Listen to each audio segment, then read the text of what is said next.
இந்த வண்டி பாத்தீங்கன்னா 2006 மாடல் 27 எஃப்சி இருக்கு. 4 ஓனர்ஷிப். வண்டி பார்க்க அவ்வளவு நீட்டா தெளிவா இருக்கும். யாருமே கொடுக்க முடியாத பிரைஸ்ல நம்ம டாப் பிரைஸ்ல கம்மியாக கொடுக்க போறோம்.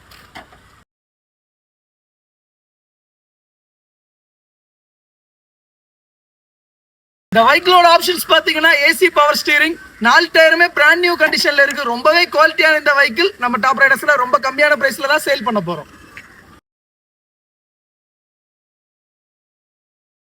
இந்த வண்டி பாக்கெட் லொகேஷன் கன்னியாகுமரி மாவட்டம் எர்தர்கரை நாகர்கோடு. எப்போதும் சொல்ற மாதிரி இந்த வண்டி எடுக்கிறவங்களுக்கு 5 லிட்டர் பெட்ரோல் ஃப்ரீயா தரலாம். மறக்காம நம்ம டாப் ரைடர்ஸ் ஃபாலோ பண்ணுங்க, அதுல மெசேஜ் பண்ணுங்க. எங்களை நம்பி வாங்க, சந்தோஷமா போங்க.